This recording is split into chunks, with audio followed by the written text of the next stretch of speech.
provided by Thomas Allgaier and Frennis, based on the most relevant posts on LinkedIn about account-based marketing in CW 46 and 47. Frennis is a B2B market research company working with enterprises to optimize their campaigns with account and executive insights far beyond AI. Welcome back. Today, we are on a critical mission, really, to synthesize the signal from all the noise on LinkedIn when it comes to account-based marketing. We're looking specifically at what B2B leaders were talking about in weeks 46 and 47 to boil it all down. And that boiling down is so important right now. I mean, if you look at all the intelligence shared across those weeks, the message is just crystal clear. The whole era of spray and pray, it's over. Officially. It's done. We're talking about, extreme precision, AI being operationalized everywhere, and this ruthless obsession with quality over volume. What actually works? Okay, let's start right there with what works, because the buyer's climate basically dictates every single move we make. The first huge theme we saw from posts by people like Ana Gabriela Rodriguez and Joanna Biddle is this fundamental change in the B2B buyer journey. Oh, absolutely. The change is structural. Joanna Biddle, she highlighted that the overall buying cycle is actually getting shorter. Shorter? How much shorter? It dropped from about 11.3 months down to 10.1.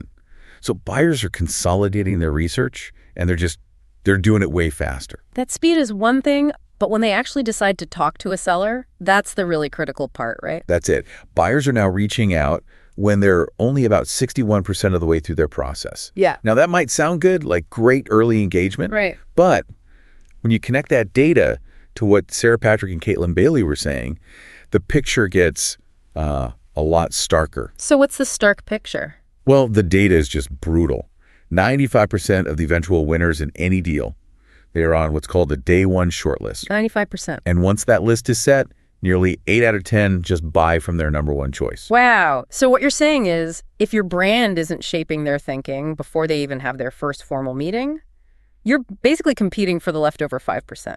Exactly. Completely redefines the game. It moves the focus away from just bottom-of-funnel optimization to, total supremacy in the top and middle.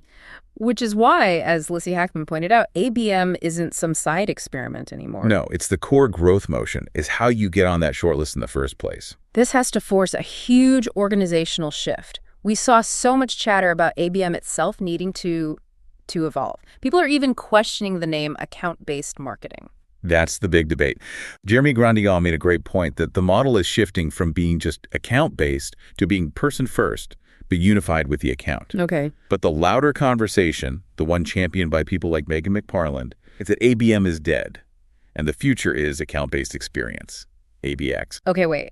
We hear ABM is dead all the time. Is this just another piece of jargon, or is there a real measurable difference here? It's more than jargon. It's about a shift in mindset and really accountability. ABM often focuses on running campaigns at accounts. ABX is a whole company philosophy. What? Yeah, it demands that every single touch point, every ad, every sales email, every customer success call is unified and feels human and relevant. It's about an internal commitment to reducing friction for the buyer. So making sure that even the 15th touch point feels just as intentional as the first. Precisely. Corey Peterson put it perfectly. He said ABM or ABX has to be seen as a long-term commitment. It's a relationship, not just a 6-week ad campaign. If you're not thinking that way, you're just not making that day one shortlist. That commitment brings us right to our second big theme, the engine behind all of this, which is, of course, AI and signals. Trisha Lee put it so well. She said, AI isn't the next big thing. It's already here. It's intrinsic to GTM now.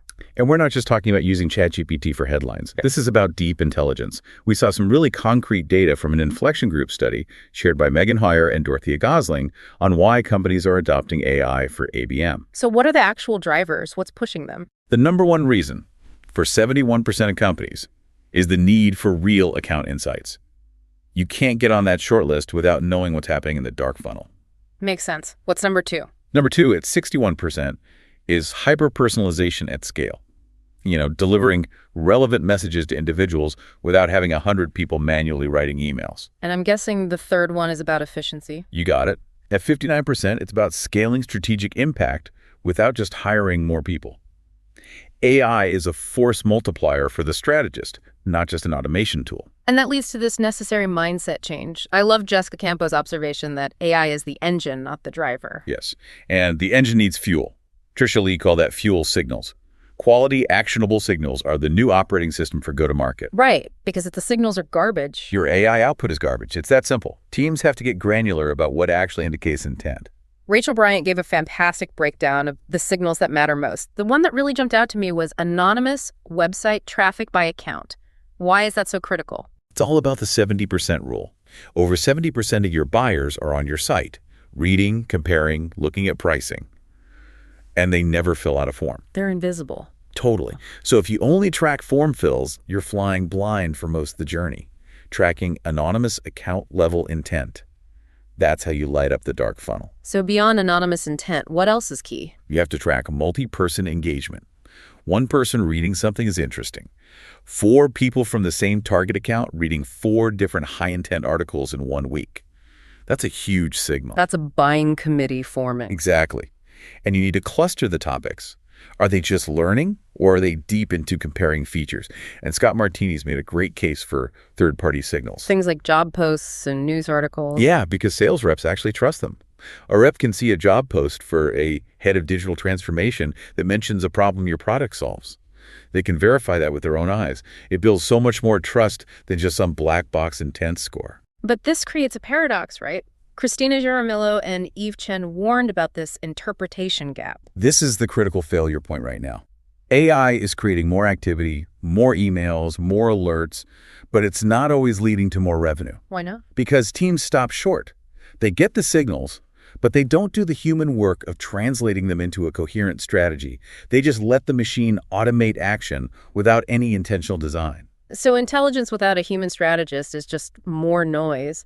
It's having the map, but no general to decide which hill to take. Exactly. You need human judgment to design the experience. Otherwise, you're just spamming people faster. Okay, so we've got the strategy, the need for ABX, and the intelligence to fuel it. Let's pivot to the ground game. How do you actually execute with this level of precision? Well, we have to start at the very beginning, or it all falls apart. Karen Oakland and Bo Soil, they just hammered this home. The single biggest breakdown between sales and marketing is the definition of the ICP. The ideal customer profile. What's the common mistake there? It's what they call a Frankenstein list. Just a bunch of firmographics, company size, industry that looks good on paper, but misses the actual intent triggers. If your ICP is messy, your targeting is messy, your messaging is generic. And your ad spend is wasted. Completely. You can't build precision on a cracked foundation. So once that foundation is solid, we get to personalization. And it has to be way smarter than just mail merge. Mark Walker talked about level 3 personalization. Yeah, level 3 is not just knowing their name and title. It's about connecting all those signals we just talked about. So, for example, it's knowing the new VP you're targeting came from a company that was a happy customer. Or knowing their exact KPIs because you saw them in a recent job description they posted. You take all that and link it to their anonymous behavior on your website. You're tailoring the message to their immediate context and what actually motivates them? Yes.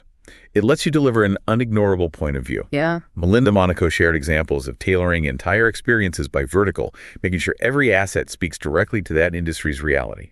That's level 3. And to do any of this, you need total GTM alignment. Easy to say, but how are companies actually making it happen? Elric Legloire pointed to the model that companies like Snowflake use. Sales, SDRs, and marketing operate as one single unit. One unit. One unit, one playbook, one account funnel. They got rid of the whole messy MQL handoff drama completely. They just work warm, intent-rich accounts together. And apparently they saw a 36% meeting rate on their high-value accounts. 36%. That shows what happens when everyone is focused. So ABM isn't a marketing program anymore. No, it's the revenue operating model. Sarah Erdmash and Katarina Marifest stressed that it has to be a cross-functional motion. Sales has to be in the room planning. And Alexandra Robson pointed out that it's less about the flashy new tool and more about building trust between the teams so they actually use the intelligence. Trust is that invisible layer that makes the tech work. Okay, let's finish up with a few tactical nuggets. Jack Porter from Bird Dog shared a really cool tactic on social ABM. Oh, this was brilliant. And basically free.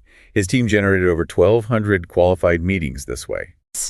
Super simple, really effective. His sales reps would just personally connect with people at their target accounts on LinkedIn. And once they were connected, the organic algorithm would start showing their content to those prospects.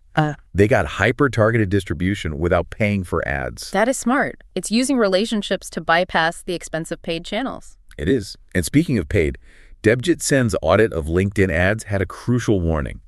He said teams have to avoid native targeting and always use negative job titles. Negative job titles. Why is that so important? Because LinkedIn's ad platform can act like broad match. If you target VP of marketing, you're probably also paying to show your ad to marketing assistants, interns, even recruiters. It's just waste.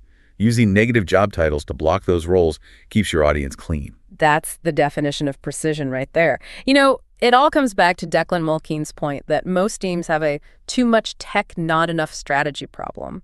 Right. Tech just accelerates what's already working. But if your ICP is a mess or your value prop is weak, no tool in the world is going to fix that. The thinking has to come first. If you enjoyed this deep dive, new episodes drop every 2 weeks.